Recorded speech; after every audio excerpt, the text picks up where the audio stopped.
আসসালামু আলাইকুম। ঢাকা বিশ্ববিদ্যালয়ে গণরুম বাতিল, জানা গেল ক্লাস পরীক্ষা শুরুর তারিখ। ঢাকা বিশ্ববিদ্যালয়ের হলগুলোতে গণরুম প্রথা বাতিলের সিদ্ধান্ত নেওয়া হয়েছে। সোমবার 9 সেপ্টেম্বর বিশ্ববিদ্যালয় প্রভোস্ট কমিটির বৈঠকে এই সিদ্ধান্ত নেওয়া হয় বলে জানিয়েছেন বিশ্ববিদ্যালয়ের জনসংযোগ দপ্তরের উপপরিচালক মোহাম্মদ রফিকুল ইসলাম।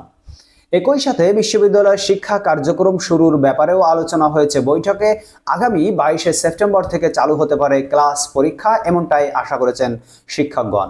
জনসংযোগ দপ্তরের সংবাদ বিজ্ঞপ্তি থেকে জানা যায়, ঢাকা বিশ্ববিদ্যালয়ের উপাচার্য অধ্যাপক নিয়াজ আহমেদ খানের সভাপতিত্বে উপ উপাচার্য অধ্যাপক সাইমা হক বিদিশা ও কোষাধ্যক্ষ অধ্যাপক মোহাম্মদ জাহাঙ্গীর আলম চৌধুরী সহ হলগুলো প্রাধ্যক্ষরা সভায় উপস্থিত ছিলেন।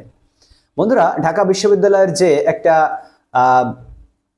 বাতিল একটা প্রথা ছিল, যেটা হচ্ছে কি গণরুম, সমস্ত ছাত্রদেরকে, প্রথম বর্ষের স্টুডেন্টদেরকে তারা গণরুমে থাকতো, যেটা খুবই মানে কি বলবো আপনাকে, নেক্কারজনক একটা কাজ ছিল।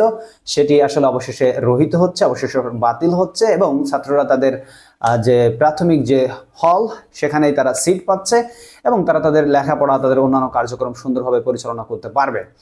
ধন্যবাদ সবাইকে ভিডিওটি দেখার জন্য। যে যেখান থেকে দেখছেন সকলে আমাদের চ্যানেলের সাথে থাকুন, আমাদের চ্যানেলটিকে সাবস্ক্রাইব করে রাখুন।